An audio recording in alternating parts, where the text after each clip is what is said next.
Season finals for Star Trek series are always a tough landing to stick. Thankfully, I can say that Star Trek Lower Decks Season 4 has just had a fantastic ending to its 4th season run. This is an episode that both wraps up the season-long story arc, but also makes callbacks to the adventures we've watched over the past few months. Honestly, this might be one of my favourite episodes of Lower Decks so far.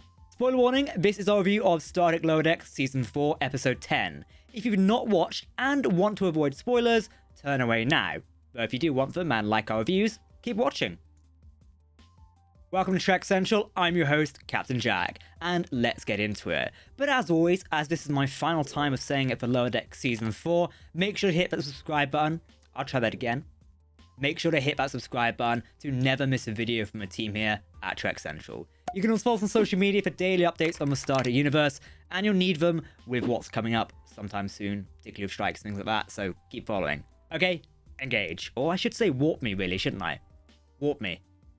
The opening of the episode allows us to see the backstory of Nick Locarno and Nova Squad. This is what sets up his appearance. Yet it also gives us a surprise cameo from Mr. Wesley Crusher's time at the Academy. Will Wheaton reprise his role for a small voice cameo here, and I think it was a nice surprise. Also, seeing this era of Starfleet uniform was super cool. It's one of the early The Next Generation outfits. I've got to say, well done to Paramount for immediately spoiling this little cameo on Twitter. Well done guys, doing a wonders for the community as usual. Yes, this is heavy sarcasm.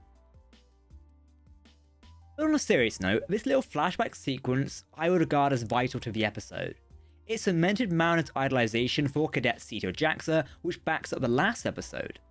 Many question how this worked after it was introduced in the previous episode. It also connected well with Nova Fleet and how Nick knew Mariner and connected with her. It's a great opener to a fantastic episode that sort of sets the groundwork. Locarno is our main enemy here. From what we can take away, being chucked out of Starfleet Academy has made him just a bit of an asshole, if I can say that. Some of his motivations are not fully clear, in my opinion. The character sort of just comes across as a control freak who has this idea of an independent fleet, but also wants total control of it to do as he wishes. Two little jokes during Locarno's speech did make me laugh.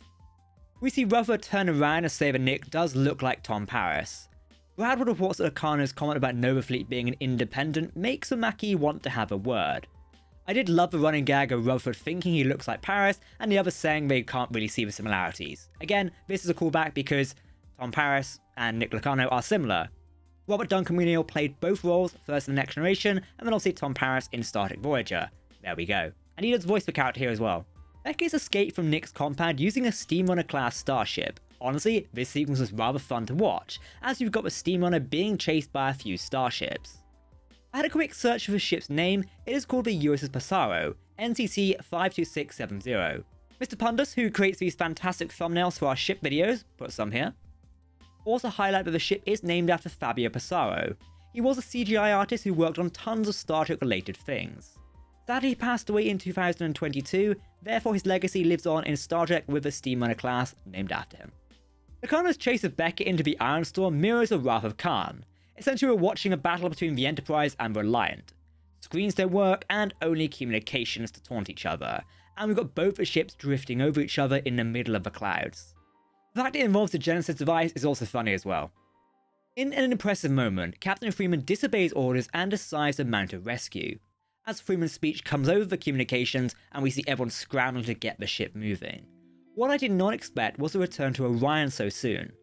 Tendi trying to negotiate with her sister, who is now in her position as we learn from a dedicated episode, was very cool. Particularly the fight scene where all of the tough guys are basically getting ready to fight, and Dr. Maglimio gets picked. Yeah.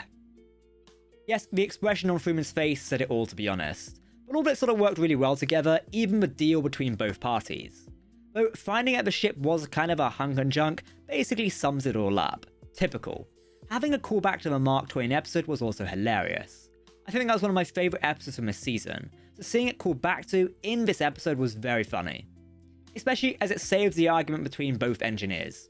The action sequence of ramming a ship into the force field with Boimler commanding the Cerritos and the command crew flying the captain's yacht was so cool and fantastic. I think this is easily one of my favourite action sequences in the whole of Star Trek Lower Decks to date. Sorry USS Titan, you are golden, but this has to be super cool. The sequence of saving the day summed the episode up well. I think naming the planet after Nick Locarno sort of solidifies his legacy. His ending was sad, as clearly he could have been saved, but also poetic. The gag regarding a Ferengi putting a paywall on the bomb makes the whole thing 10 times more funny if you ask me. It is something they would do. I've got to say, having a dig at Starfleet's politics within the episode was both good and bad. It highlights one of the growing issues with Starfleet and the Federation in the timeline at this point, especially as we get towards a Romulan relocation effort and diplomacy with Indo negotiations with other Federation member states. It becomes very difficult, and we've done a video on that and why it is difficult. Whether the inclusion of the subject in this episode is deliberate or not, it still sits well given the events we know that are approaching and how that affects the Federation to the extent of what we see it as in Star Trek Picard Season 1.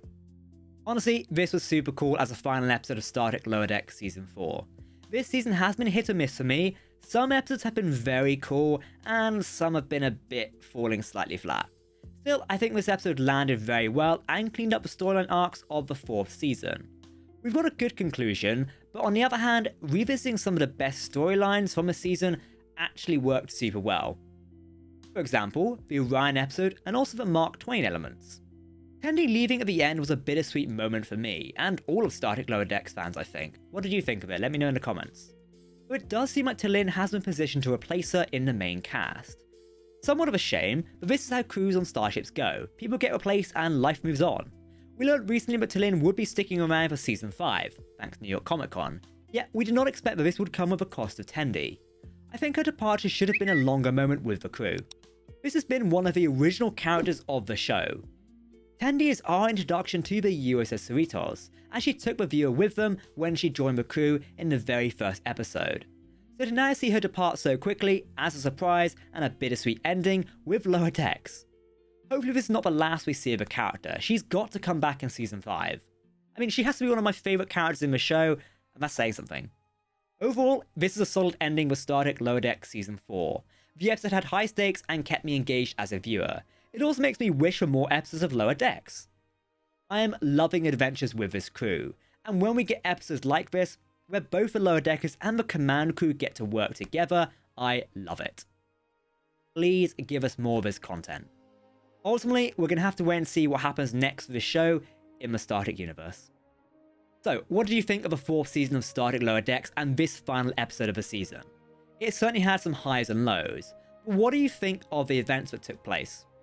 If you want to keep up to date on all the latest Star Trek news, lore and more, then make sure to hit that subscribe button to never miss a video from the team here at Trek Central. You can also follow us on social media or join our community Discord server. We would love to chat with you. Well, that's it. This has been Lower Decks Season 4. As I always say when we reach the end of these, and if you do watch this message to me, it means a ton to us here on the channel. Thank you so much for joining us and supporting us over the last 10 weeks, or 9 weeks I think, I can't remember. It was a dual episode, 9 weeks of Star Trek Lower Decks content. We love bringing these reviews to you, from myself, Jack, as a presenter, and a writer sometimes, to Dom, who also writes these, and Connor, and Troy, who edits these, and TJ, who puts them on social media. We all love bringing the review as a team. It's a bit of a sweet moment for us, as we don't know when we'll be next talking to you about reviews for episodes, so we'll see you sometime soon.